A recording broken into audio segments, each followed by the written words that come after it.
கோவிந்தன், வைகுந்தன், வாசுதேவன் என பல பெயர் புனைந்து வைகுத்தில் லட்சுமி சமேதனாக வாழ்ந்து வருகிறேன்.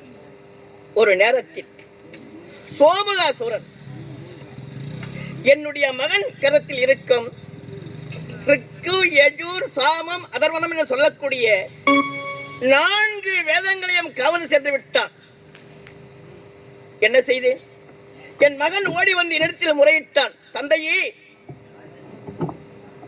பாவி அரக்கன் 4 வேதத்தையும் சோமுகாசுரன் கவர்ந்து சென்று விட்டான். இனிமேல் என்னால் எந்த உயிர்களையும் படைக்க முடியாது என்று முறையிட்டான்.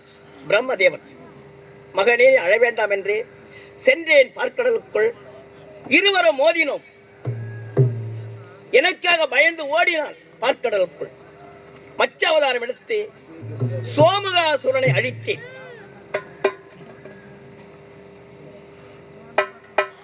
இரண்யன், இரண்யாக்குதன் என்று 2 தம்பிகள் ஆண்டு வந்தார்கள் சோனிதாபுரியை. இரண்யாக்குதன் என்ன செய்தான்? அங்கு நடக்க வேண்டிய உண்மை அனைத்துமே பூமாதேவிதான் உரைக்கின்றாள் என்று பூமாதேவியை சிறைபிடிக்க சென்றான் இரண்யாக்குதன். பூமாதேவி ஓடி வந்து முறையிட்டான். சுவாமி, தேவலோகத்தில் நடக்க வேண்டிய அனைத்து உண்மைகளையும் பூலோகத்தில் இருக்க வேண்டிய அனைத்து உண்மையை நான் அவனுக்கு சொல்கிறேன் என்று என இரண்யாக்குதன் பாயாக சுருட்டுகிறான். என்னால் தாங்க முடியவில்லை என்று முறையிட்டான். பூமாதேவி, அவசரப்படாதே, அவனுக்கு அழிய வேண்டிய காலம் வந்துவிட்டது, நான் சென்று வருகிறேன் என்று சென்றேன். இரண்யாக்குதன் நானும் சரி சமமாக சமர் செய்தோம். எனக்காக பயந்து என்ன செய்தான்? நரகளால் கொட்டை கட்டி அதனுள் மறைந்து விட்டான். என்ன செய்து அவன் மறைந்ததை பார்த்து வெண்பன்றி அவதாரம் எடுத்து இரண்யாக்குதனை அழித்தேன். அந்த உருவத்தோடு பூமாதேவியை பார்க்க வந்தேன். பூமாதேவி, இரண்யாக்குதன் அழிந்து விட்டான் என்று உரைத்தேன். இந்த உருவத்தை, வெண்பன்றி உருவத்தை பார்த்தவுடனே என்ன செய்தால்? சுவாமி, முன்னிருந்த உருவத்தை விட இந்த உருவம் அற்புதமாக இருக்கிறது. இந்த நேரத்தில் நாம் சந்தோஷமாக இருக்க வேண்டும் என்று உரைத்தார். வேண்டாம் என்று சொன்னேன், கேட்கவில்லை. சரி, அவருடைய விருப்பத்திற்கு மாறுபாடாக நடக்கக்கூடாது என்று சற்று நேரம் நிம்மதியாக இருந்தோம். அதே இடத்தில் ஒரு ஆண் குழந்தை பிறந்தது. அந்த குழந்தைக்கு நரகாசூரன் என்று பெயர் வைத்தோம். என்ன செய்தான் அந்த குழந்தை?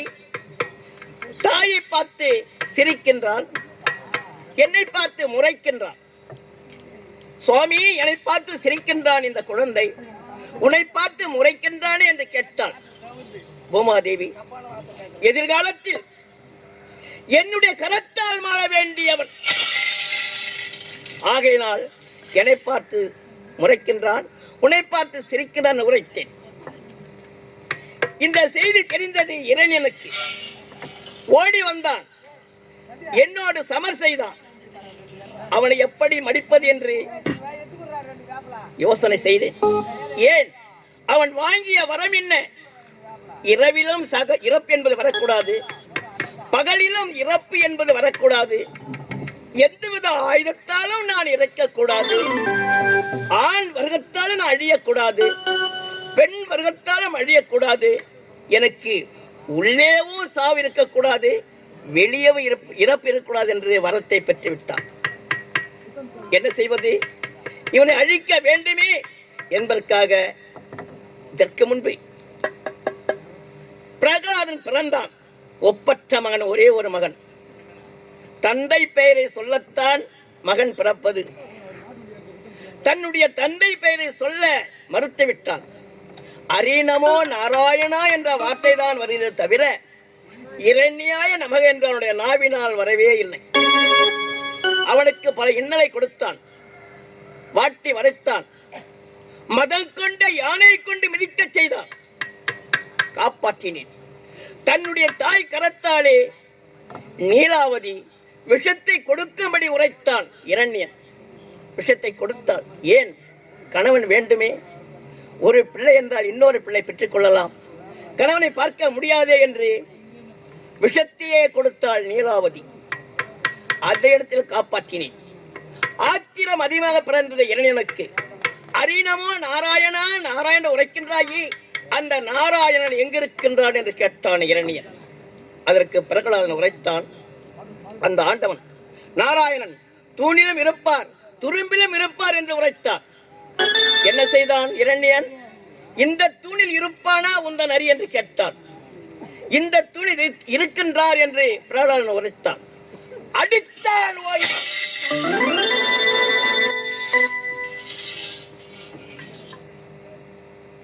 என்ன செய்தேன்? அவனை கொல்வதற்காக நரசிம்மாவதாரம் எடுத்தேன். இரவும் இல்லை, பகலும் இல்லை, எந்தவித ஆயுத்தாலும் இல்லை, வீட்டிலும் இல்லை, வெளியிலும் இல்லை. இரண்ய வேலை. பாதி சூரியன் பாதாளத்தில் விழுந்துவிட்டது, பாதி சூரியன் வெளியே இருக்கின்றது. அந்த நேரத்தில் அவனை வாயிற்படியில் அமர்த்தி என்னுடைய கூர்மையான நகங்களை கொண்டு இரணியனை மடித்தேன். பேசுவதற்கு நேரம் இல்லையே. லட்சுமியை பார்க்கின்றாலே, ஒரு லட்சுமி, லட்சுமி